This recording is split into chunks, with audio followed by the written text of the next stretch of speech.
Today, in the nerdy news you need to know about, analysts say the Nintendo Switch 2 is going to crush console records. Sydney Sweeney is set to star in the new It Takes Two movie. Ooh. And we got a double dose of layoffs. That's not a good one. Yeah, you know what I mean? But we'll have all this and more because this is Kinda Funny Games Daily.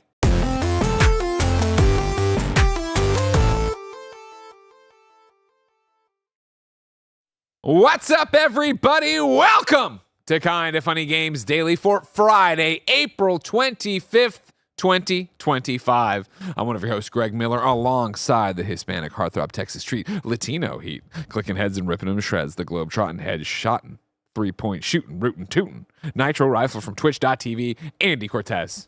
Greg Miller. Greggy.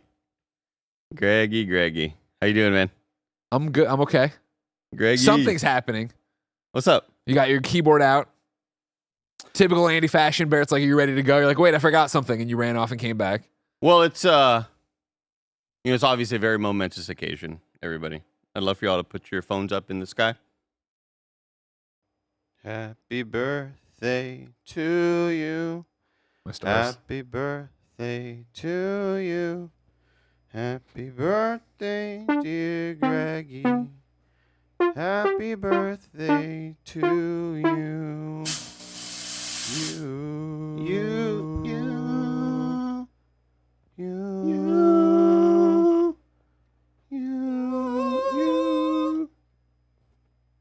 Happy birthday, Greg. That was beautiful. Thank you so much. Beautiful. I love that. Thank you so much. You're turning the young age of 25. That's right. You are celebrating on Sunday, but today's our big day. Yeah, well, my birthday's on Sunday, so yeah, today we had to celebrate here. Yeah, today we're celebrating. And I'd also love to celebrate your child with a brand new Alarmo. No! For your little baby. Is that really? Is it yours? Yeah, well, that's mine. Yeah, but I'm giving it to Ben. You sure you want to give it away? Oh, yeah. I'm gifting it to Ben, yeah. Positive? Because he's going to flip. Yeah. I thank you. Turns out the ladies don't love it, Greg. You know?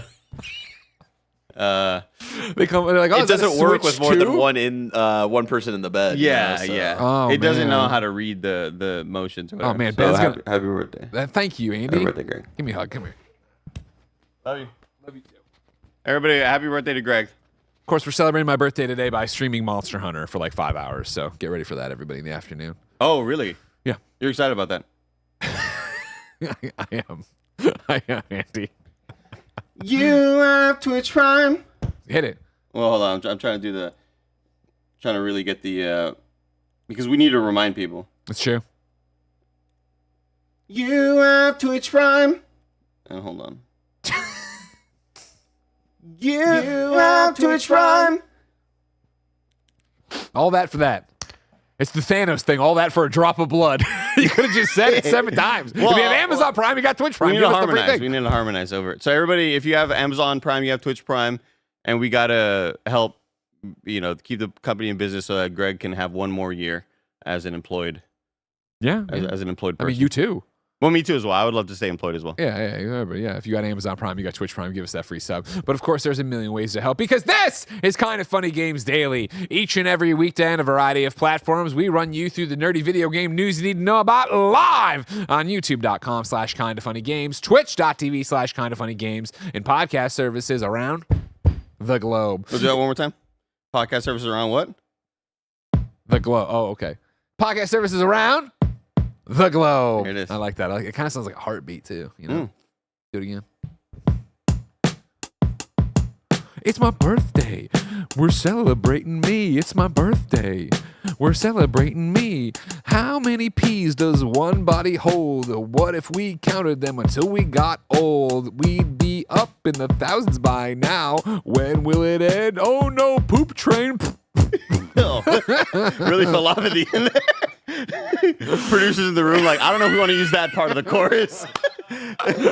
Oh my God, we couldn't do this kind of stuff without your support, so please pick up a Kinda Funny membership on patreon.com/kindafunny, youtube.com/kindafunnygames, Apple or Spotify. You can toss us $10 a month. Get all of our shows. That's more than 80 a month ad-free. You get good karma for supporting a small business, and of course, you'd get your daily dose of me, Greg Miller, in a podcast series I call Gregway. No bucks tossed our way, no big deal. Plenty of free ways to support. Of course, like, subscribe, share, tell your friends, leave a review, leave a comment. You know how it is. Hit the bell. If you want to go and be part of this show while we are live, youtube.com/kindafunnygames. You can super chat with your thoughts and opinions. Like Samson did, who said, it's my cat Misty's 17th birthday today, too. This is my day. All right. I need to share it with Misty as well. All right. Golden Spider says, got to pay the birthday tax. Happy birthday to Greggy, too. Thank you very much. Happy birthday, Misty. No. Happy birthday. No, it's Greg's day. We're celebrating Greg. It's Greg's day. It's the observed Greg day. Dear Greg, Misty. Happy birthday to you. Harmonies are off right now, but it's really cold outside. It is cold. Yeah, it's getting your vocal cords colded. It's your esophagus. We had to walk too. The gate isn't working. Yeah. Ricardo Gonzalez says, happy birthday to the greatest heel in history. Hope you have a great time with Tim's 3 stars. You know I will. I'll be doing just obscene things to those stars. Don't worry about that. You're going to take those on a tour like the way the Stanley Cup winners in hockey will. They all the stars get like a week with it, and they all go on vacation with it, and they take it everywhere. Push your mic away, okay? Okay. No, put the mic.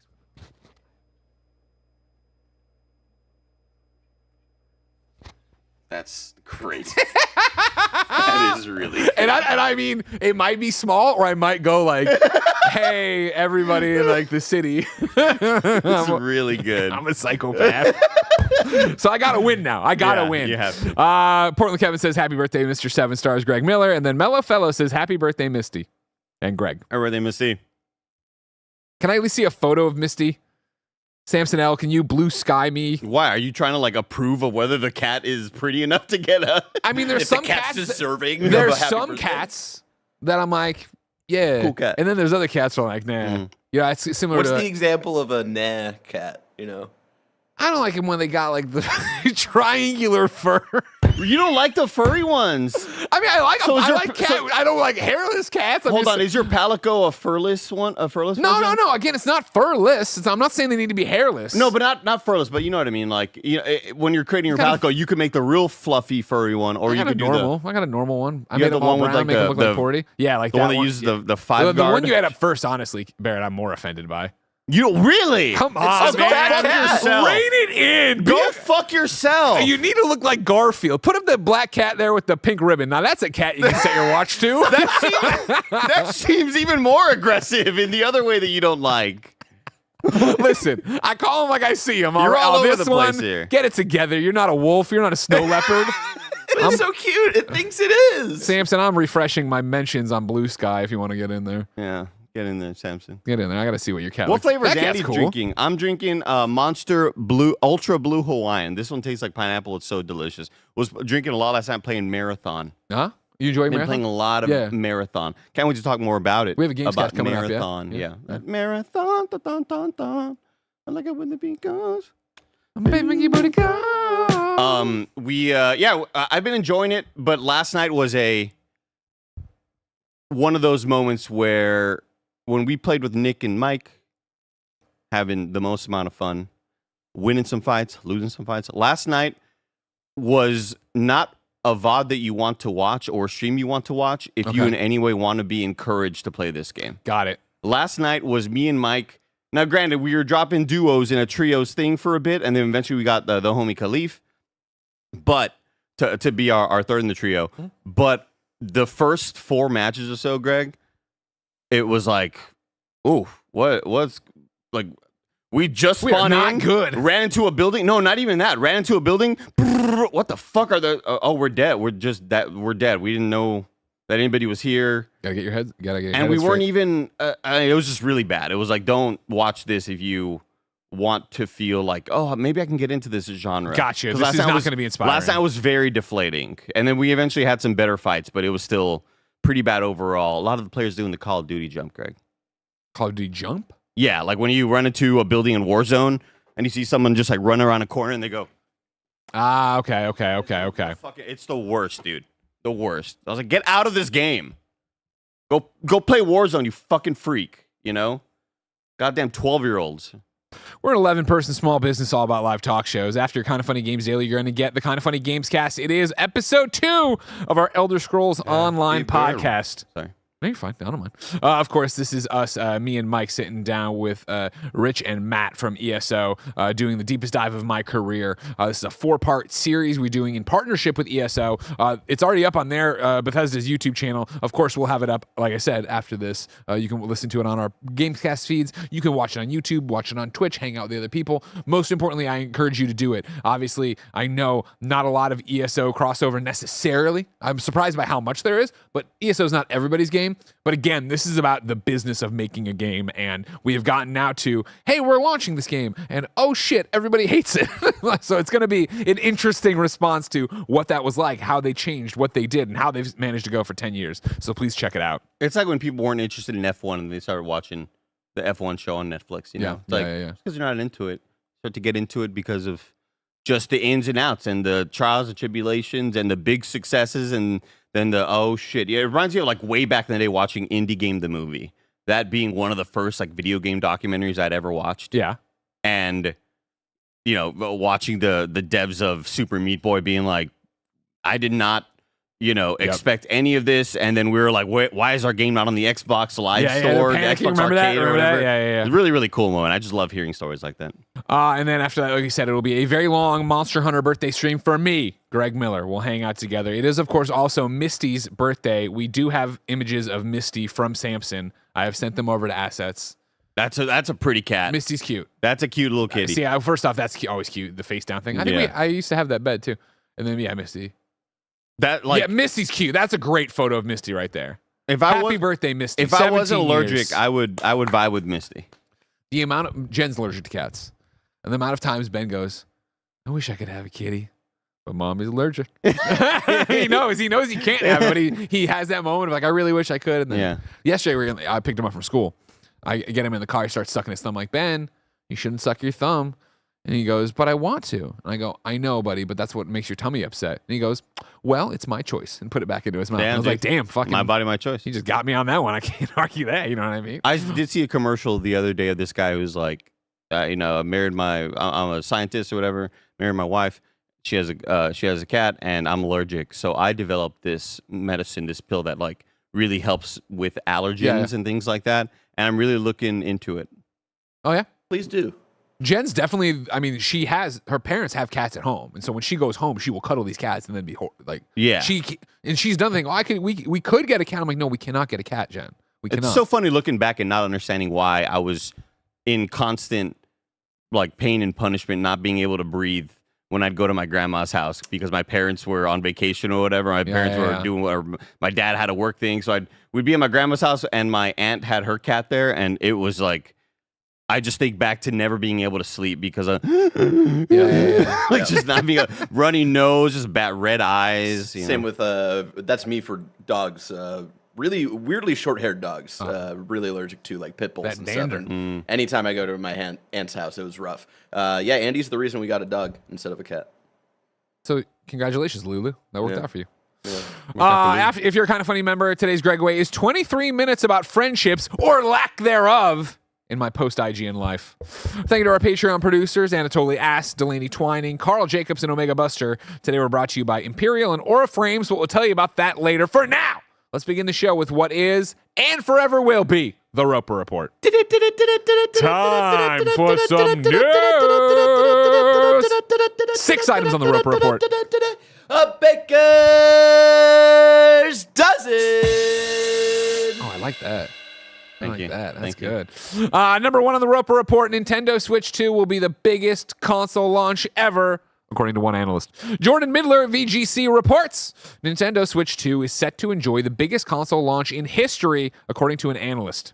Previously, analysts had predicted that Nintendo will likely produce between 6 and 8 million units of the console by the time of the June launch. Now, an analyst has claimed that the console's incredible popular pre-order campaign in Japan may point to the Nintendo Switch 2 enjoying the biggest console launch in history. Quote, as Japan accounts for a third of global Switch installation base, it implies 6.6 million pre-orders globally, said Pelham Smithers of Japan-focused equity research house Pelham Smithers Associates. Man. Pelham. Talk about, Nepo baby, Right. Am I right? Pelham, yeah. Oh, you're right, maybe. No, I'm saying what you said, right? What did you say? Nothing. Well, you say Pelham, though, right? Yeah, I would go Pelham, yeah. What was I saying? Pelham? Pelham. I'm such an idiot. Add it to the board. Ghost of what? It's all over there. What's the sequel to Ghost Yote. of Tsushima? Okay. Someone in the subreddit yesterday was saying that I was saying Ute at some point, which is complete bullshit. They were hearing wrong. Yeah, okay, thank you. They got to get a whiteboard for their hearing. Also, you know what the comments said yesterday? Best duo, Greg and Andy. You know what I mean? That's what I'm Fucking talking dude. about. At the time of writing, the two biggest console launches in history both belong to Sony, with the PlayStation 4 and PlayStation 5 tied at a reported 4.5 million units during the first 2 months on the market. It's worth noting that the PlayStation 5 faced constant stock issues during its first year, meaning the PS5 would have likely eclipsed the PlayStation 4 if stock had been available.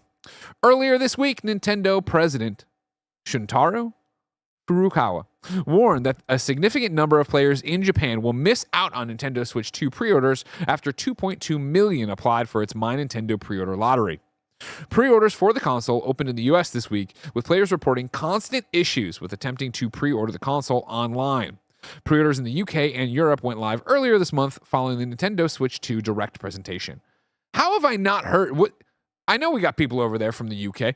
Did you have a bunch of problems? Was it easy, smooth sailing for everybody else? It sounds like it. Yeah. At least like people from our chat would check in and be like, "Oh yeah, I don't live in the US. I already pre-ordered mine." I think, is that just an issue with website design? Like, are we, do they have like the metric system of websites and we have the other one, Imperial? Well, remember, it's so much smaller over in the UK. Less people, less computers. Isn't it what, like, you know, England's like, you could fit England and Texas or some shit. Yeah, right? I think it's the size of Rhode Island. So It's just a lot of castles too. They can't have Wi-Fi. yeah, how are they going to run a hard line to that? You got the serfs out there. They don't have Wi-Fi is terrible out there. The numbers here, Greg, are, you know, not a lot of people speaking with their wallets, I guess. Like, you know, in terms of the price raises, but I remember there was a bit of time where people were like, "Man, this could just be another Wii U. Watch out, Nintendo." They're idiots. And I think we're just in a different era. I don't know if, and more importantly, I think these high estimates and these high predictions really speak to people that are like, "Yeah, I'm kind of tired of this fucking old machine looking like garbage." Sure. And also, I mean, the way Switch has become so mainstream. Yeah. Where it really is the ubiquitous console, where, you know, even when we talk about console wars and Xbox, PlayStation, you never can count for Nintendo because they're winning their own race. And they've got, you know, my friends back in Missouri have 3 boys and they all have their own Switch, right? Like, that's how it's got to be. Can you imagine how things would be on a, like, not even just sales level, but fervor and excitement if Apple waited like 7 years to put out the next iPhone? You know what I mean? I feel like, you know, once Americans have had this piece of hardware for long enough, this is such a different thing of hardware sales where they look at this next upgrade and don't feel like, I don't need that new one. I can wait, you know? But this one, it's like, no, I've had this long enough. I'm ready for the next thing. There's been a lot of great responses to my UK jokes over there, but Nick here gets the best. Nick says, UK here, traded my family donkey and a suede in for mine. No issues. A suede. Singular suede. Of course, this is all well and good. I'm glad that what's his name? Pelham Smithers of Pelham Smithers Associates believes this, but we only listen to one analyst. That's kind of funny, all right? And his name's Matt Piscatella from Circana. I did not reach out to Matt. I could have done that. I should have done that. But instead, he blue skied. And so we can just read that. Matt says, there are two things you need to have to reach the biggest console launch in history of whatever. Demand, but you also need the units to sell. Having the biggest console launch ever would be cool, sure, but it'd primarily be a reflection on production. Can't read more into it than that, really. Real test comes in year 2, when the price-insensitive enthusiasts are satiated and units have to start selling to mass market. All the dynamics change. Great starts don't guarantee great finishes and vice versa, etc., etc. TLDR, the supply chain, logistics, and operations folks at the console manufacturers are the real people that make this happen and deserve love and props. Very true. Remember how hard it was to just... The amount of time and how long it lasted to get a PS5 during the pandemic. Sure. And it was not just websites being busted or whatever. It was just a supply chain issue and just a lot of issues with manufacturing. If those issues don't really crop up here, then yeah, we could see these numbers be absolutely nuts. But it's really just all dependent, like Matt's saying, on production and manufacturing. So my question to you, Andy, becomes this. In Super Chat, of course, I want to know what you think of all of this. Do you think they hit these numbers? Is most likely? Have you pre-ordered? What's your pre-order story? Benson's pre-order day. How many donkeys have you sold for yours in the UK? But my question for you, Andy, becomes this. When do you think you're able to walk into a Target, because that's all we have out here, a Best Buy, no Walmarts, and buy a Switch off the shelf? Or Switch 2 off the shelf. Readily available type shit? Yeah. I would say within the year, within a year of launch. You don't think? I feel like when we start to go down out of cool, outside of holiday season, maybe that's my thing. Yeah, I think you have to get through. I would think you're looking at, and I don't know. Who knows? People celebrate Andy's birthday month in February, and we'll be buying them up nonstop. You know, I think you got to get to 2026. Yeah, because I think by the time the launch hype dies down, that's when the Christmas hype ramps up. And I think it's now you have it where it's like what would have been, nerds like us, the kids that go to school with their Switch, then they infect the kids there of like, oh, I need this for Christmas, and then you get a whole new hype train going. Gosh, I hope so. I hope so too. Get the kids off of Fortnite, man. Well, there's still Fortnite on the Switch. I know, but buy them Clair Obscur on PS5 or Xbox. You know what I mean? Like, teach them what we gotta help game the is. kids, man. I've tried, Andy. Gosh, yeah. Kids playing Roblox all the damn time, and it's like that's cool, but like, there's other games, man. Yeah. Check out this game called Doom. You know what I mean? Like, it is so metal. It's hard to imagine for those kids how you cross them over. I know this is another conversation we had with Matt Piscatello when he came in for our amazing Gamescast with him, and I mean dialed in. But how do you get the people who are playing Fortnite and Roblox and Minecraft? How do you get them to actually go outside of their comfort zone and play something else, and then fall in love with games beyond that one thing? Beyond.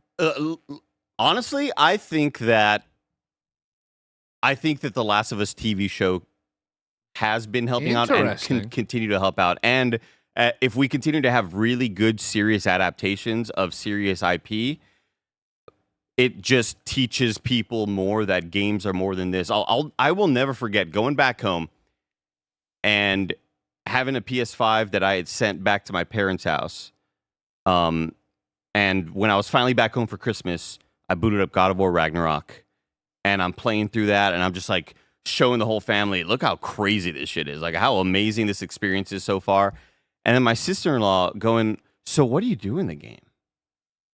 I was like, well, it's a story. Like it's a cinematic thing. We're watching cutscenes. We're seeing these amazing interactions with, fucking what's the little boy's name? Atreus, that guy.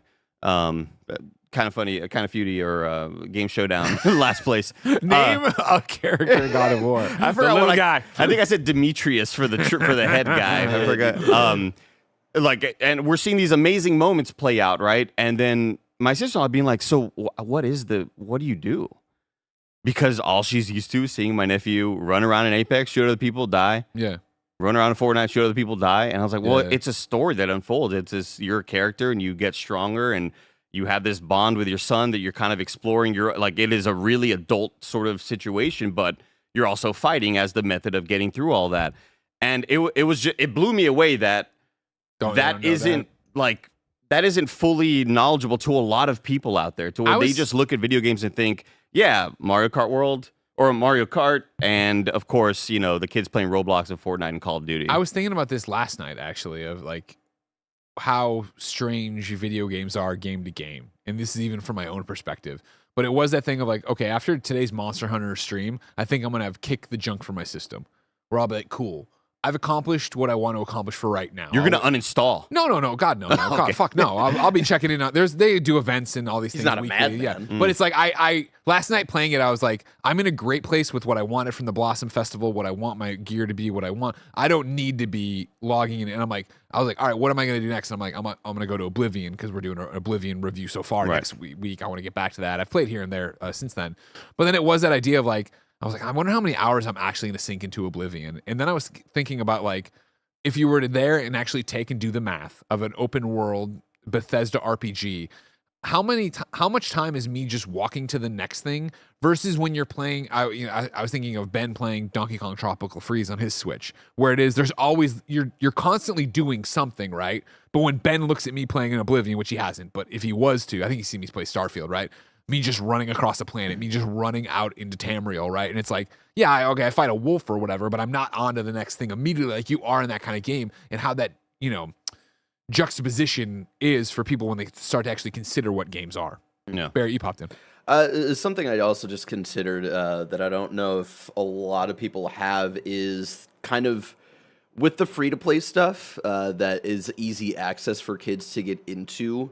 I feel like there's less incentive of like kind of the hand-me-down culture in terms of video games. A lot of me getting into video games growing up was babysitters either giving me N64 cartridges they didn't want anymore, or playing on my dad's like PS1 or whatever. And so I think in terms of that, there's something interesting where so much of my gaming history is from old hardware that people didn't want anymore. Because like I got an N64 on my 5th birthday in 2000. I think the GameCube came out like that year, the year after or whatever. Yeah, year after. I think like I didn't have my own next console because my stepdad had the PS2 until the 360. And so I think there's something to be said there, because there isn't like a, hey, I'm going to give you this old Switch and then all these old games. Yeah. The Switch has Fortnite, So there's something there as well. That's also interesting.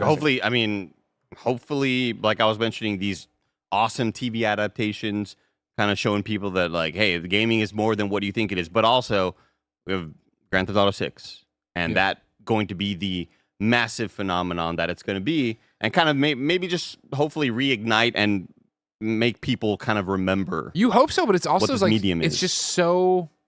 I think we've talked about this in a million different ways, but it's just also the economy of it, the attention economy, where it is. I can't when Ben sits down in the morning and I'm like, what do you want to watch? Like legitimately, you remember when it's before school and you'd wake up to have your cereal and watch TV? It's whatever was on. VR Troopers, Beetleborgs, Power Rangers. I'm watching this old ass Dennis the Menace cartoon. I don't like it, but it's on. I gotta watch something. God forbid I talk to somebody. And now he has everything at the tip, fingertips. He can go get whatever he wants. Oh my God! Before church, my parents would have a Johnny Canales, and I'm like, I don't want to watch Johnny Canales. I'm an 8-year-old kid. I don't want to watch this show. And so it's such an interesting thing of like, I wonder if that, on-demand nature also that keeps away. Like Ben, there's been many a Gregway question that I think it's only infiltrated once or twice of like, if I would, before when Ben was super small, would I start him on like an NES and then bring him up to like modern games? And then now it's been more like, how do I pick what to show him? And it's very much, he picks based on his interests, right? Like he sees Sonic on TV, and I'm like, oh, well, Sonic's a game, and then we play a bunch of different Sonic games, and then that leads to Mario games, it leads to Donkey Kong because you think he picks based on characters and exactly, it's IP and stuff like that, right? And like when you're kind of walking down the looking at a book, art, being like, yeah, I'm gonna buy this game or buy this book. And so it's interesting, we've had a couple different super chats and regular chats come in. One of them came from Jacubra, I believe, over on Twitch, who said peer pressure is how you get them into playing other stuff. Which on one hand is true, but on the other hand, I think is completely false. Because I always go back to when Jack Poe's son, 10-year-old, was here last summer, right? And we were playing Fortnite with him, and we kept trying to get him to play Helldivers. And they finally started playing Helldivers and loved Helldivers. And he streamed Helldivers with us all week. And on that final day, Kevin was like, so you're going to play this with your friends when you get home? And he goes, oh no, they'll never play this. And it was that idea of like, he can't peer pressure his friends. And I was on Twitch all week long, in front of thousands of people playing this game and had a great time, and it's funny and it's this and it's that, but I can't convince you, I guess, to buy it, to play it, to break away from Fortnite. And it's the same thing for Jumps 004 in the live chat on YouTube, said a story that I'll butcher, I'm sure, but I think it was that his nephew is playing, he saw his friends playing, his nephew is obsessed with a JRPG and Roblox. And no matter how hard he tries, he can't get him to play a real JRPG. Like, he just won't touch it. He just wants to play this one in Roblox. Yeah. Over like this from Mellow Fellow, too. In a super chat, in anime, there are gateway anime like Death Note, Cowboy Bebop, and Attack on Titan. What are the gateway games? Well, I mean, I think there's different definition of gateway though, because it comes into genres at that point, and also like who's your audience in terms of age. Yeah, I think Mario is a great one. I do think, again, Ben loves all Mario games, and we've gone through all of them, and he wants to go back to 64 some days, and some days he wants to play Wonder. Like, he knows what that is and likes that. And honestly, like another thing that I know was popular for my friends and I growing up was like IP games. That's another way to like a gateway for Matthew kids. Hidalgo says Super Smash Bros. Ultimate got my kids interested in so many games like Mega Man, Pac-Man, Cuphead, and the Nintendo Dot. Well, I would say like licensed games and stuff, right? Like I liked Star Wars, so then it was easy for me to get into like Star Wars games. Ghostbusters is the whole reason I like video games, right? Because I saw that and I was like, oh, I want to play that. But then that's also tough when Fortnite literally has every fucking franchise inside of it. What IP are out there, like, even for kids at this, you know, they're not watching iCarly or whatever, you know what I mean? Like, what are the things growing up that do they have their, this is going to sound insanely ignorant, and I, you know, apologize, but, like, do they have their version of what SpongeBob is, or are they just opening TikTok and, or... I think they do. I mean, Bluey, you've seen Bluey take over. Yeah, I guess so, yeah. I mean, young kids, Paw Patrol, like, you know what I mean? Like, there's all this stuff happening. Yeah. But yeah, we have lost that.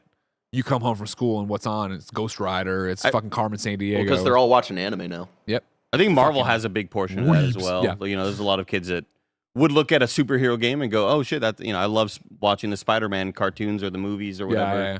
Let me buy that Spider-Man game." Well, I was gonna say Elden Ring, but if we were raising the kids correctly. Oh, sure. If we raise them correctly, of course. Yeah. I'm sick of talking about video games. I want to talk about video game movies after I tell you about the Kind of Funny membership. Of course, with the Kind of Funny membership, you kick us $10. You get good karma for supporting a small business, but more importantly, you get all of our shows ad-free and your daily dose of me, Greg Miller, in a series I call Gregway. But right now, you're not using the benefits you can get on patreon.com/kindoffunny, youtube.com/kindoffunnygames, Apple or Spotify. So here's a word from our sponsor. This episode's brought to you by Imperial. We've told you all how important it is to developers to wishlist games you're interested in on Steam. So if this game sounds cool to you, make sure that you wishlist it. In Imperial, you play as a mercenary sent to a distant planet to discover the mysteries of an ancient civilization. Powers unknown lie within the monolith. But those are no mere ruins, as an expedition has already ventured inside with only a few survivors. Why was it built? What powers reside within? Who is at the center of the monolith? All these secrets and more will be uncovered if you are brave enough to take on Imperial. Imperial features a unique blend of RPG systems and skill-based combat across 3 weapon archetypes: the acrobatic glaive, the defensive but devastating mace and shield, and the powerfully ranged cannon. With a deep ability system and extensive customization, every battle is an opportunity to refine and optimize your combat style. Form relationships with each of the few surviving expedition members who all have their own personal quest lines. Whether you choose to help or not can have drastic consequences for them. The monolith is guarded by powerful automatons, each with distinct attack patterns and weaknesses that demand precise execution and strategy to be victorious. Create your mercenary, enter the monolith, learn powerful abilities, defeat the automatons, and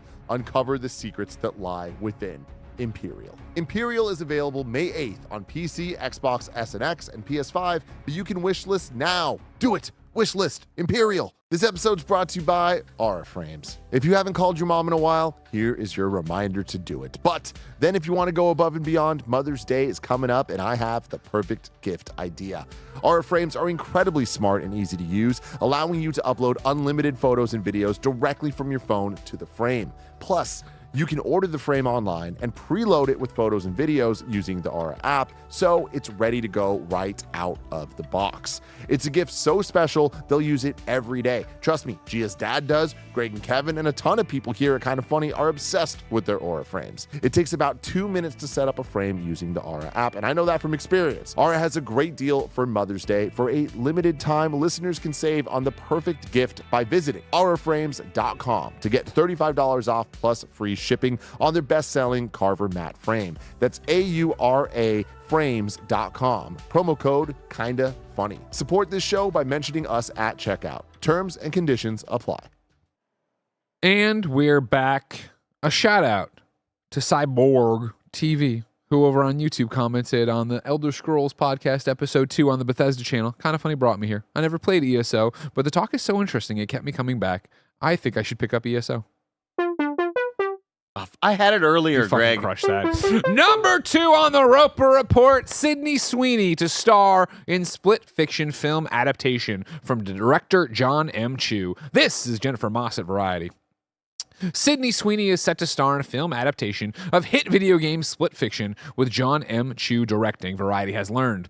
The script for the movie is being written by Deadpool and Wolverine screenwriters Rhett Reese and Paul Wernick. The Split Fiction film will be produced by Mike Goldberg and Dimitri M. Johnson's Story Kitchen, formerly DJ2 Entertainment, which is taking out the talent package now to studios and choose Electric Somewhere. Sydney's... that's who's producing. Sydney is set to executive produce. Sources tell Variety it has yet to be decided which lead role Sweeney will be playing, Zoe or Mio. Released on March 6th, the game quickly became a hit with players and critics alike, receiving positive reviews and massive sales. According to Hazelight, the game sold more than 2 million copies in the first week following its launch, and that number continues to rise at a rapid clip. Andy Cortez, thoughts? I mean, she's also going to be in the Gundam movie, which is huge. I'm at a weird place with even the Split Fiction news being a thing. I really thought you were going to be Sydney Sweeney.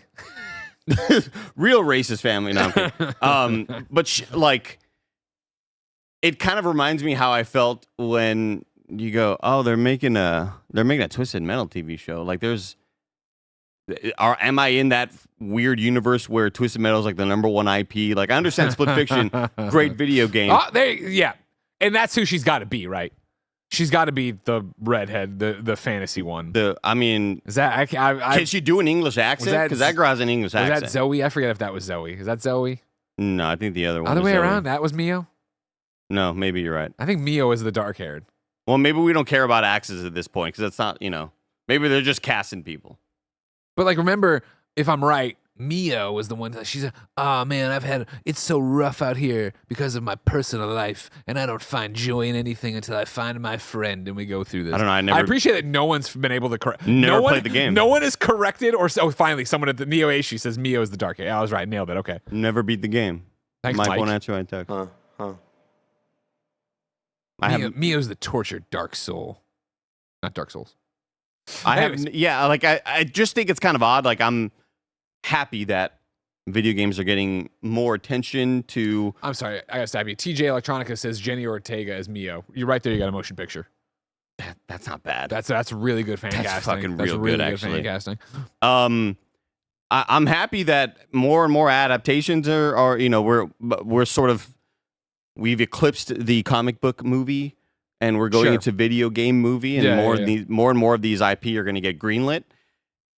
And that's cool because that puts more of a focus, and that will hopefully lead to more sales and things like that. But I do think it's kind of odd that a game that came out this year is already kind of getting this level of attention for a movie. Yeah. Maybe it's just because of maybe it's the source material. Maybe it's it's more easily adaptable because of the different situations they're going through. Because it's two characters that get pushed into a video game, and that's kind of every video game movie. That's exactly what this is. That's a great point. And I think just the premise of genre blending and stuff, I think that's kind of an easy pitch to Hollywood for them to be like, ooh, we can get sci-fi and fantasy fans together in the theater. You could put your Tron in here, and we could put, World of Warcraft or what, I don't know. I think all that, I think you're 100% right. I think, again, they see that success, those 2 million units in the first week, let alone, of course, the success of Hazelight with Game of the Year last time around for It Takes Two.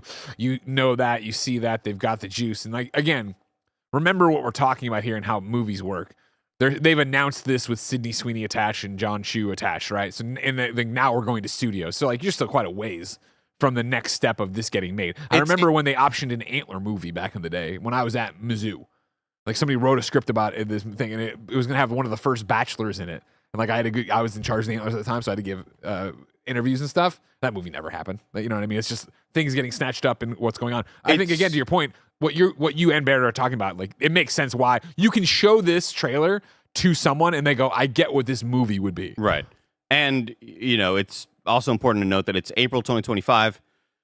You got to assume this movie will come out in 2027 or 2028, and we'll have 5 different directors and producers and writers that have been laid off or left the project. Sure, yeah, whatever. Of course. Maybe Sydney Sweeney leaves in 2 years. Who knows? Yeah.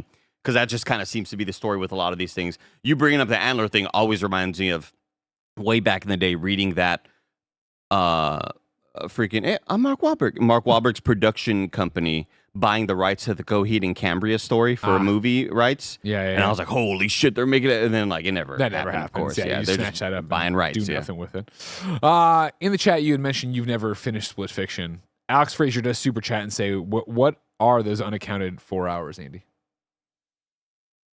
I really cursed him for bringing up this unaccounted hours thing. Yeah, because now it's just become Mike's staple.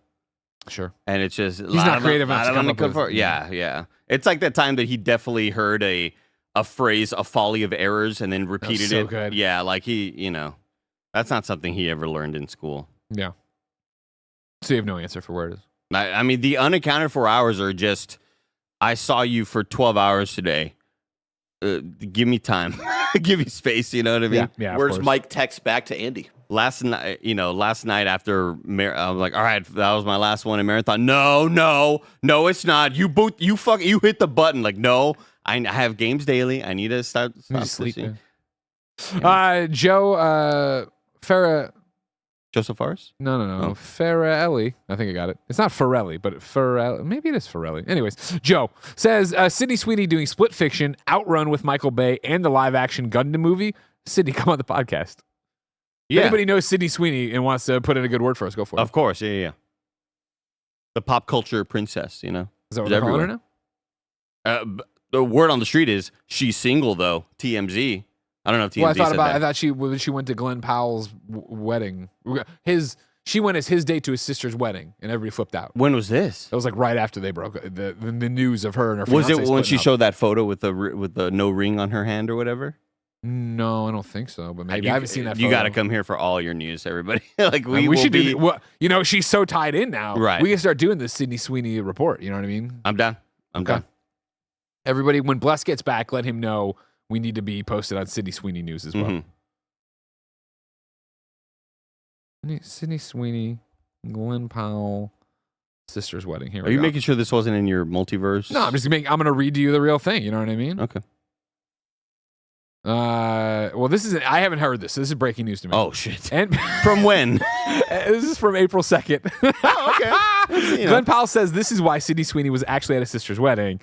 I don't believe it. Don't try to cover up Glenn.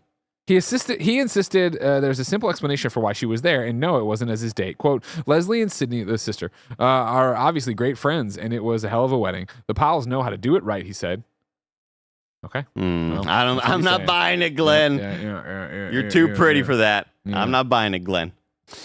We'll get to the bottom of that. You know what I mean? Okay. We'll get Glenn Powell on here. Cross-examination. We'll get some real answers on this one. Moving on, number 3 on the Roper Report, Skate won't be playable offline. This is Victoria Kennedy at Eurogamer. Skate developer Full Circle has stated its upcoming reboot won't have an offline mode. This is because, quote, the game and city known as San Vansterdam I like it. Are designed to be a living, breathing, massively multiplayer skateboarding sandbox, and both are always online and always evolving. According to a recent column by the developer, skate players will notice changes to San Vansterdam itself as time goes on, as well as, quote, smaller things like live events and other in-game activities. And so the studio can deliver on its vision, skate will always require a live connection. Full Circle says this may not be a surprise to anyone who has been part of Skate's playtest, but it may still be a surprise to those who haven't been partaking. After all, the original games were offline. Then again, the Skate Revival will be a free-to-play title on its release, so perhaps some were already expecting an online connection as standard. In addition to chatting about the lack of an offline mode, the Skate team also addressed the playtest microtransactions. As reported in March, microtransactions were added during the game's closed alpha test. Quote, we know that using real money during a playtest is a little unusual, but we think it's the best way to properly assess and adjust the system before launch, Full Circle said today. If you see prices or other things changing over time, please understand that this is normal. And of course, you will receive the amount you spend during playtest in San Van Bucks, SVB, when we... I like that less. when we reset for early access launch, end quote. As to when we will be able to get our hands on Skate, Full Circle remains committed to its 2025 early access release window, although it hasn't shared a more specific date yet. The last portion of this article felt like parody. It sounded like something it's an article they'd be reading in GTA 6 on the internet. Yeah, the San Van Bucks and everything. I'm not surprised by this. No. I think that it will disappoint some, and I think that it will be a big deal, and there will be an outcry for maybe 4 days that people will forget, and then people will end up just moving on and then buying Skate whenever it comes out. Now, these play tests. Hold on. Jay Shoko says this game is going to be DOA. I want super chats on youtube.com/kindoffunnygames. Do you think this game is going to be DOA? Are you excited for Skate? Do you care about any of the stuff we just talked about? Sorry, back to you. I mean, I don't disagree with that when it just... The DOA? With you mentioning, it's everybody's fighting for time. And it's a different era, and there's a lot of different video games that people can be playing out there. But yeah, I don't. When are these playtests? Are they embargoed? I got to assume. But it said playtests in February. Yeah, people are spending money. It just feels like there's been a lot of missed emails. Like, why has nobody here participating in a playtest? I don't know. It's bullshit. I have a Skate guy. I'm texting him right now. Okay. Hello, sir. I'm writing this on KFGD. Why the fuck are we not in our... Well, I should put fuck in all caps. Why the fuck are we... I thought he was going to stop himself to say, I shouldn't put fuck in this email. Skate Alpha. Is it Alpha, right? Alpha, yeah. Or playtest or whatever. Alpha playtest. Thank you. Please respond on air. This is live. I think what mainly sucks about a lot of the DOA talk with a lot of different games that are trying to exist and trying to have a living, breathing economy, for lack of a better word, is it's never an indictment on the quality of the game. It's just always where people are at. And I hope that developers know and understand that, amazing games get canceled and have their servers shut down. And it's never because the game was of bad quality. It's because people would rather be in their spaces where they already were and where their ecosystems are and where their money and their accounts are tied to. So let me bring in a question or a statement here from the chat, which is Fox of the Future, who says there's no way this will be DOA. People still play Skate 3 online to this day. I think as we found time and time again, there's always a way something could be DOA. As you're saying, how much there is to play, how much is going on, all the different things that are happening in our world. I also am of the belief that where we get into trouble with, will this be DOA, will it not, blah, blah, blah, is EA. What is EA expecting out of this? What does EA need out of this? What does even the developer full circle need for this to be a success? I look at that, and that excites me. I like Skate. I've missed Skate. When I hosted the EA thing, the EA E3 EA Play, before Xavier Woods killed it. What a shame. I was always making jokes about Skate because I wanted Skate to come back, and I got to announce Skate was back, and I was so excited. So, like, it coming back and being this always online and this thing and the other, that isn't a downer to me because maybe I'm totally wrong. Maybe it'll be garbage, blah, blah, blah. But to think about what I would want out of this, it kind of sounds exciting. If it was that, I'm going to pop in for 15, 20, 30, whatever minutes, maybe bigger sessions, but it is, what are the dailies today? Go do this thing, earn a cool shirt, whatever. Even the microtransactions, I'm the kind of guy who is like, I will not buy the overwhelming majority of them, but when there is a cool shirt that makes my character look more like me, when there is a Ghostbusters tie-in, when whatever, I'd be like, yeah, sure, that sounds fun. There will be a Ghostbusters tie-in, huh? Let's not get our hopes up. Let's not get our hopes up. When I get a Slimer deck, you know what I mean? When I get a Slimer deck. Oh, man. Like, that's the kind of shit where I'll be like, yeah, I want to do that, and I want to pop in. But I don't see that being a game either that I would want to do at launch 40 hours of, or would I want to be... Don't worry. Putting in a gajillion hour. Hey, Mike, you're here. What's up? Hey, homie. What's the difference than just playing the game normally if it was a normal game? Yeah. Hey, I'm going to do 2 or 3 missions today and call it a day. It's like just a different way of thinking. When you bring that up, it's like, well, why not just play? If it was a normal $60 title, it dropped.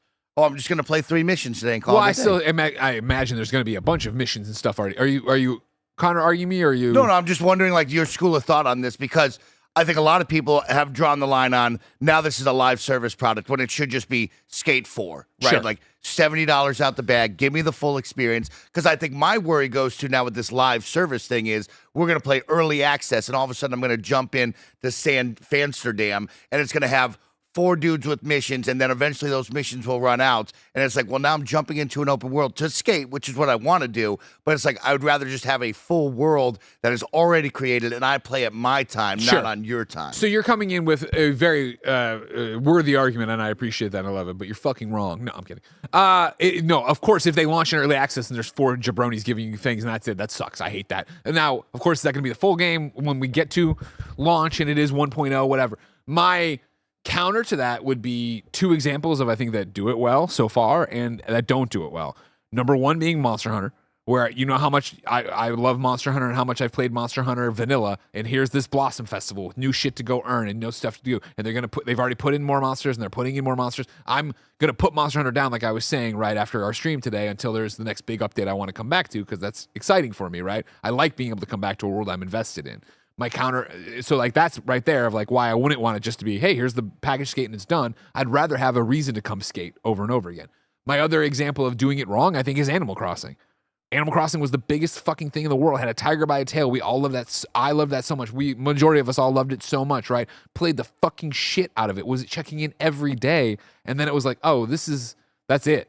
There's nothing happening anymore. This isn't alive. This isn't changing. There's never been beyond the first Halloween event where I was like, yeah, oh wait, I don't get the shit until Halloween. Like, this sucks. And I bounced and I've never been back. Like, I'd rather it be that, hey, there is a full game. There is a skate game and experience they're putting out after early access, which I don't want to judge them on, right? And then there is all this other stuff to go earn and events and this and that. I think it comes down to, do you want a smaller amount of people paying $70 and having that hardcore audience be like, I care about this game's back?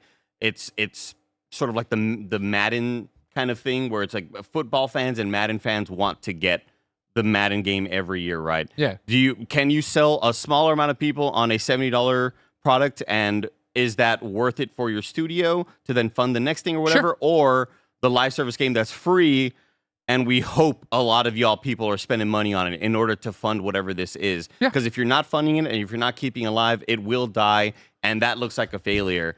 And I think it's a lot easier to frame the live service stuff. Our servers are going down a year and a half after. It's easier to frame that as a failure and like, man, what a fucking, they took a big L there. Yeah. Then we put out a campaign game. We sold however many copies for $70. We still made money. Sure, we're doing like online things or whatever, but it's. I always go back to the Outriders thing. Them framing it as, this is not a live service. You play, you beat the game, you play with your friends, and when you're done with the game, you're done with the game. And because of that, you can't frame this as an L if people stop playing it, because the game is done, you know? Yeah. And like another wrinkle of just like the always online and all of this stuff of like, I think for a skate game, especially with the first 3, you know, my memories aren't like playing really online Skate 3. It's having friends over and we're playing offline and doing all the fun modes and stuff. Is like, you know, Greg, you're talking about like going back and stuff for your dailies. Like, I would like the idea of being able to just go back to that game 5 years down the road, like people still are with Skate 3 to this day, right? And then also with the Dead on Arrival thing, I don't think it'll be Dead on Arrival, because I think what that game is offering is a bit more unique than a lot of other like live servicey games that are usually more like shooter focused. I think it'll be something similar that was also released under EA, was Knockout City. I don't think Knockout City was free to play to start, but that was definitely one that lived for a bit because of its uniqueness, being a dodgeball game. Yeah, I think it was like 20 or 40, I forget. Yeah, it was something like that. I think they might have pivoted to free to play, and They kind of did, like last legs, and then they withered away. And I could see that easily being the story of Skate. We will wait with bated breath to find out. Joey says Skate 3's community is still big on TikTok. And then super chat from Jake and Bake. If there will be other players annoying me in the world with weird skins like I see here, I am so out on Skate. I do not think Skate's going to be for you. And what happens when these games completely fail, Andy? Layoffs. Layoffs. Number 4 on the Roper Report, I have a pair of layoffs for you. Layoffs. What about this? The first one comes from Chris Kerr at Game Developer reporting 100 plus at Meta's Reality Labs have been laid off. Meta has reportedly laid off over 100 employees across its Reality Labs division. The embattled business unit houses Meta's wearable hardware and software business, formerly known as Oculus, and lost over $17.7 billion during the last fiscal year. Bloomberg is reporting that over 100 workers have been laid off across the division. That number comes from a source familiar with the situation. Those impacted include staff working on a MetaQuest fitness application called Supernatural, which I used a lot during pandemic and really enjoyed. Used it for about 4 days. You did? Yeah. Yeah. What? Put it aside next to my Wii Fit or whatever the fucking Switch Fit Adventure right next Ring to the Fit. chili. Quote, we're deeply saddened to share that these changes have resulted in a loss of some of our incredibly talented team members, reads a Facebook post from the Supernatural team. Meta neglected to comment on the exact scope of the layoffs, but confirmed downsizing is taking place. Quote, some teams within Oculus Studios are undergoing shifts in structure and roles and have impacted team size, said a spokesperson. These changes are meant to help studios work more efficiently on future mixed reality experiences for our growing audience while still delivering great content for people today, end quote. The representative added that Meta remains, quote, committed to investing in mixed reality experiences, including fitness and games, end quote. How long do you think they're committed to that? Oh, God. They keep making meta quests. Yeah. Hats off to them. They keep doing it. They keep financing games like Batman Arkham Shadow that we loved. They're doing it. I mean, at one point, the money pit will run dry. The well will run dry, and you just kind of, I don't know how long this shit lasts. I think that there's still the market out there, but they have to severely change and rethink what the strategies are, because it's clear that this technology will never be a ubiquitous thing.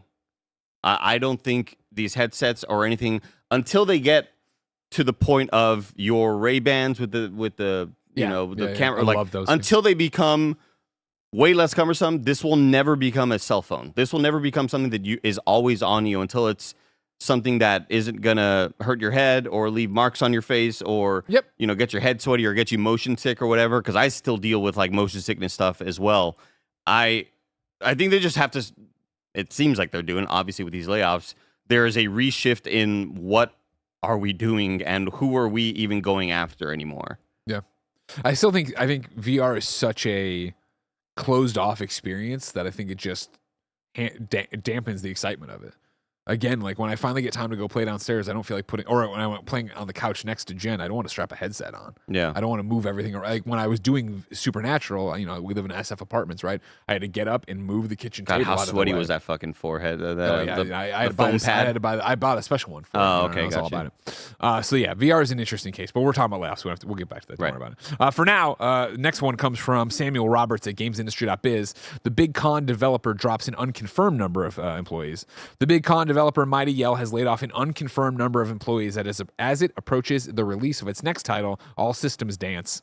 As shared on the Toronto-based company's Blue Sky account, the statement pointed to financial challenges being the reason behind the studio laying off a few of its developers.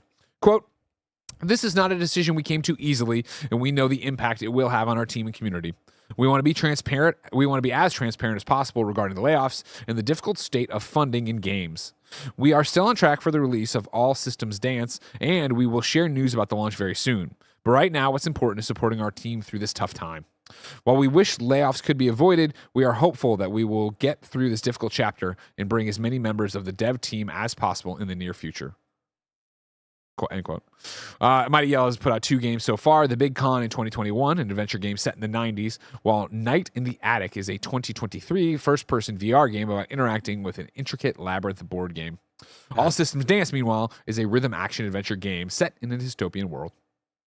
I would like to think I know more than the average person about the goings-on in the industry. I have not heard of any of what you just read. Oh yeah, the Big Con was one I liked at a preview session. I can't remember I actually touched that release though because of everything we talk about, right? But it was When was this preview session? Oh, I mean years ago. It's 2021 game, so 2020 probably or something. But it was like it kind of looked like a Nickelodeon cartoon, and it was set in a mall in the 90s. It had a good vibe. Okay. Yeah, but again, it didn't make waves, and I don't know if I even played it enough to care about it. Or not care about it, but to have an opinion on it. Right. So yeah. They're a small team, though, so hearts go out to them in terms of that. And obviously, everybody who got laid off over it. That sucks. Number 5, and maybe better news, IGN publisher Ziff Davis is suing OpenAI. This is Benjamin Mullen at the New York Times. Go get him, Ziff. Is Ziff a person? No. Ziff Damn. Davis, the digital publisher behind tech sites like Mashable, PC Mag, and Lifehacker, and IGN, even though New York Times doesn't want to give credit to that, sued OpenAI on Thursday, joining a wave of media companies accusing the artificial intelligence giant of stealing its content. Ziff Davis is one of the largest publishers in the United States with more than 45 sites globally that together attract an average of 292 million visitors per month, and is among the biggest media companies pressing a claim against OpenAI. You want me to read for you? No, I got it. I just, for some reason, stalled out there. I don't know why. It's okay. They put a little, declaration here. Of course, the New York Times is also, or has sued it as well. So, take it with a grain of salt if you want. In a 62 Parentheses, we're also pissed. Hey, we hate these fucking guys too. In a 62-page complaint filed in federal court in Delaware, where OpenAI is incorporated, Ziff Davis says the tech company has, quote, intentionally and relentlessly reproduced exact copies and created derivatives of Ziff Davis works, infringing on the publisher's copyrights and diluting its trademarks. It claims that OpenAI used Ziff Davis content to train its artificial intelligence models and generate responses through the popular ChatGPT chatbot. Quote, OpenAI has taken each of these steps knowing that they violate Ziff Davis intellectual property rights and the law, the complaint says. The company is seeking at least hundreds of millions of dollars in its lawsuit, according to two people familiar with the matter. A spokesperson for OpenAI in a statement said the models were grounded in fair use, referring to the legal standard for use of copyright material. Many executives in publishing industry, which are profoundly disrupted by the widespread adoption of technologies such as search and social media, have regarded the growing popularity of artificial intelligence with increasing unease. Powerful AI systems built by companies like OpenAI have been trained on copyright content, drawing an outcry from many media companies. Those companies have generally responded in one of two ways: striking deals to license their content to companies like OpenAI for millions of dollars, as is the case with News Corp, the publisher of the Wall Street Journal, or filing lawsuits to seek damages and reaffirm their rights to intellectual property. Executives at Ziff Davis have been considering for months which path to take, one of the people said. The company decided to sue in part in hopes that other publishers would follow. Damn, putting a Wall Street Journal on blast like that. Yeah, right. Being like, these cowards selling their souls or whatever. Yeah, It's crazy. News Corp, Good. Go get them, Ziff Davis. Yeah, I mean, this is great. This is hopefully, when you have such a large entity like that, kind of joining the fray with a lot of other people, small things like this could start a change to battle back a little bit, you know? It needs to start somewhere. I'm still super, pessimistic about the whole situation. Sure. But man, I really hope that some of this stuff can be fought back, Anytime I see one of these stupid fucking, ad agencies would pay millions of dollars, and I made this on fucking whatever platform you're using to create a generated AI commercial in 10 seconds. I did this in 5 seconds. It's like, film studios and directors are fucked.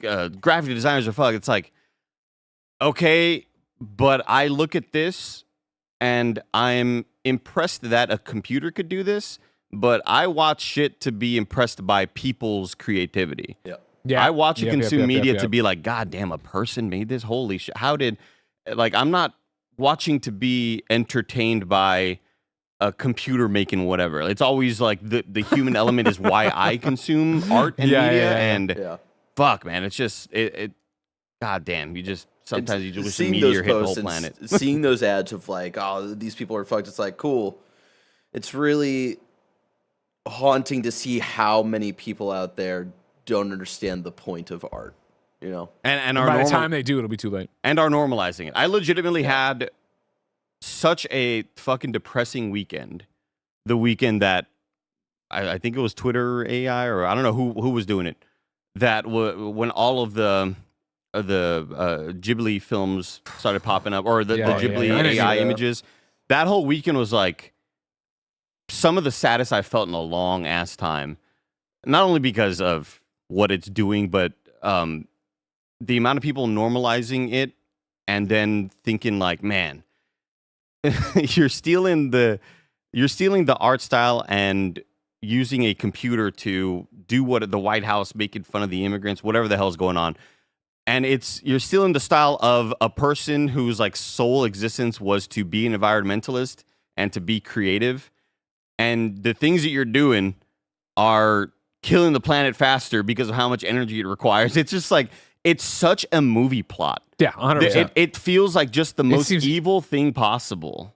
You can't write this shit, you know? If it was, you'd be like, oh, this is so hackneyed. You know what I mean? Yeah. Like, come on, this is Like, it's too on the nose, we're isn't using it? images and it costs extra energy to do that bullshit, but it's like the amount of energy and water from local lakes to power coolers to power computers to then, you know, be able to render these images. It's just like, it's taking away so much. And don't let anybody ever scold you for using a straw. That's not what's fucking killing the planet. It's this sort of stuff. And it's just, God, I think of not this Barrett, but Barrett from Final Fantasy VII every time. The planet's crying out, Cloud. Yeah. Listen to it, you know? Yeah. Yeah. God And that damn. game was fucking 30 years old at this point.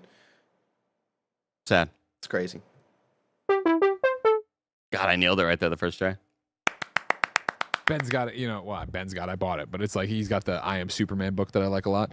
And like when we're doing when Superman's narrating his whole story, like page 2 is just like, my father was a scientist and he warned the government of planet Krypton that they were destroying it, but they wouldn't listen. It's like, but frankly, I'm sick of this big news that is the collapse of Western civilization and the death of the planet, Andy. If I wanted something smaller, say the tiniest news I need to know about, where would I go? You'd go to our last story, the We News channel, where we cover all the small news items you need to know about. Number 6, the Wii News. Capcom announced today that the worldwide sales of Resident Evil 4 surpassed 10 million units in the approximate 2 years since the 2023 release, making it the fastest selling title in the series to hit the milestone. Via Noble, Claire Obscure Expedition 33 has already sold 500,000 copies. Yeah! Goaty! Make sure you check out our review on the Kind of Funny Gamescast of it. That's the game of the year! Andy, I thought more about it since our review. And I'm a little, now, because I said very confidently, Blueprints is still my game of the year. But now I'm a bit back and forth. Come on, man. What a piece of art. want And Joshua also- Bowen writes in with the super chat, says, happy birthday, Greg. I'm about to start Claire Obscura. I know the combat has Paper Mario elements. Would you guys recommend controller or mouse and keyboard for a playthrough? Controller, and hey, Polygon. Shame on you, Polygon. Video game outlet Polygon. Big fan of you guys. I got a fucking bone to pick. Get 'em. How Bone to dare you pick. tell them to forget about parrying? Yes, you can dodge a whole bunch, You got to parry. but I was working on parry when I was playing. Parrying is way too hard. The window is not as small as you think it is. It's like, I think Elden Ring trained people, Greg, to Hold the last second. No, to do it way too early, because in Elden Ring, when you're doing like your shield bash parry, you It's a want to hit the slow- button and then you want their attack to hit your shield while it's up here. So you got to do it way earlier. Okay. In Claire Obscure, you lean later in towards the attack. So it's like When it's like coming down. eat right when that fucker Right hits. when it hits. Oh. Right where that That's why it's like so Sekiro feeling in that sense. Yeah, and I was doing it too early. I'm not. way later. I had a lot to learn, but I was in the groove of it when I was playing before I switched off to Oblivion. Anytime I've missed the parries, it's always because I'm doing it way earlier. And there's even times when I'm nailing parries that it looks like the attack hit, and then the parry happens like fucking milliseconds after, and it's like, oh, that was probably too late, but it still worked. So lean towards later into it, because those parries and those counterattacks, and then getting health back from the counterattack, it's the best feeling. Bobby Dang says, just paying my birthday tax, about to smash pizza and then hop into Fuck Oblivion or Expedition 33. I'm leaning more towards Oblivion. You can't go wrong, and they're both on Game Pass, and you can get back to whenever. I'm gonna smash a pizza too after this, One's an old game though. but it's new, Old game's old. as we know from Open Critic, and of course our fantasy draft. Somebody will answer for that. Alex Frazier says, shout out to Expedition 33 though. Game is unreal. Engine 5. Danger Daddy D super chats and says, picked up Expedition 33 yesterday after listening to the review. Loving it so far. Already care so much about these characters after only a few hours. Reminds me of playing OG Final Fantasy VII for the first time. And I think that's everybody who wanted to come out of the woodwork to talk about how much they love Expedition 33 throughout the show, before they even knew we'd talk about it right here. Wild Story is out now on Steam. Dragon Ball Sparking Zero adds 8 new Dragon Ball Daima? Daima. No, hold on. It's Sai, so Daima. Yeah. Playable characters Yeah. in new DLC He's learning. available today. I forget what it was. I almost interrupted your stream yesterday, though, because something happened and it popped up, and I was like, it's like Sa. It clicked. Even think of the way you say artificial intelligence, AI. Like it's like the AI, like site, you know? Okay, you know sure. what I mean? No, that one's going to throw me off. I don't Oh, want shit, that. fuck. Then also there was a Playism Direct today. Playism, of course, a video game publisher. They sent 1 million emails to me. It was a good show, apparently. Shuhei Yoshida was on it. There was a bunch of different stuff, like they're talking about Mind Divers coming to Steam in 2025. Valkyria Phantasm is coming to Switch and PS5 in 2025. But they had a game called Kato, Buttered Cat, that I was originally like, hey, did you even hear about this? And then it was like coming to Switch and PS5 May 1st. It looks goofy as hell. This is what Playism does. Go look for the Playism Direct. They have a ton of games like Nitro Express coming to Steam on May 19th. This is a cute art style. Playism's got something going on over there, everybody. They put out a whole bunch of news about a whole bunch of games today. There's your butter. So you got the cat and you got the butter. I want to see more 3D style games, even though this is like but it's like 2.5D. But I want to see more games using that really sort of hard style, anti-aliased or aliased look, rather, in this case, because I think back to playing A Short Hike. Yeah. And just like, I love the Jaggies. I love that old retro look. 100%. And that's your Wii News to close out your week. As many of you have been super chatting, let's get a whole bunch in here. Charlie Nugget says, happy birthday, Greg, and good morning, Andy. Hello. In music news today, we got a new Sleep Token single, Day Seeker single, and Ghost album. Have a happy weekend. Happy Ghost listening. is real big. I need to. I hear so much about Sleep Token and everybody being in love with them. What kind of music are they? I don't even know, but I know that I always see Echo Chloe posting about them, and other people in my circles super into Sleep Token. It's like, man, I don't know what they are, but the look and everything that they're posting visually, I'm like, I feel like that's something I'd vibe with, maybe. Okay. But I also like whenever it's time to, listen to music. Listening to music for me is like playing Expedition for You, where it's like I could just play Monster Hunter. That's me with like I put on my podcast. Sure. I need to catch up. CJ Splits on Super Chats and says $2 tax for doubting Greg about PSVR 2 viability. I accept your apology and your tax. Thank you. Remember, I'm rarely wrong. And because of that, I'm giving you my Alarmo. Thank you. I appreciate Ben. that. Yeah, for Ben. He's gonna lose it. Like, I'm gonna have to set it up. And You need the cable. I don't know what This the is cable USB-C. is. USB-C. Yeah, Yeah. it's easy. I got tons Aren't of you those. shocked it's USB-C? Would have assumed they'd still put a micro in there. The Switch is USB-C. Andrew Yeah, I know, but Super you know. Chat says, Andy, I finally played Hyperlight Drifter and loved it. I beat Death's Door last year. What should I play next? Woo-hoo-hoo. It's got to be Expedition 33 after everything we said on this I mean, episode, no? that's a phenomenal game. But if you're looking for something More that in vibe. that vein, that's sort of that isometric type vibe, Tunic, real good. I would even say a game that I gave up on this at the end of last year because of just other shit kind of came through. Crypt Custodian was Yes. an awesome one that I'm so bummed out that I didn't give more time to. And I feel angry at myself that I started it way too late in the year. Yeah. Because I loved the vibes and the combat and just I think the game loop was such a cool idea. And that's one that I would recommend for a top-down. From that same developer, I really loved Islets from a few years back, which is a Metroidvania. Oh, yeah, I remember that one. Where the Metroidvania map are broken up into pieces, and the whole kind of loop of the game is you slowly bringing the map together. So the Metroidvania going back to certain places is you just connecting certain parts of the map finally together. It's such a smartly designed game. That's so fascinating because Crypt Custodian, the way it operates, it's a top-down, obviously isometric, Zelda-like is what I would call it. Yeah.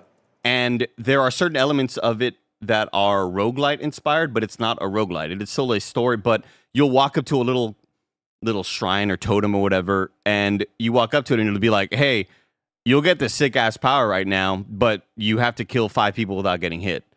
And so they implement those things in their campaign story game and that are kind of like roguelite inspired of like, all right, big risk, big reward right here. And it'll be a sick-ass power, but if you die, you're dead and you never get this power. So I love how they kind of mix genres, but this game is so cool, man. Indeed. 2 super chats to close you out. Yeah, a lot of people super chat and wish me happy birthday. Thank you so much. But 2 touching ones here. Austin Ernst super chats and says, catching y'all live for once. My daughter was born on the 14th, and after some complications, mom and baby Beverly are finally home and healthy. So congratulations there, Austin. Some symbols for you. And then blue-haired protagonist says, hey guys, first, lost a friend this week. Just tell everyone you love them. And second, Andy can't retire from Game Showdown. I will riot and start protests. Thank you. Oh, shit. Well, first off, we're sorry to hear about your friend, blue-haired protagonist. And I'm sorry to hear the second part as well. Because you have to retire because I'm going to get your star if I can make that happen. That's what you said. Yeah, I did say that, huh?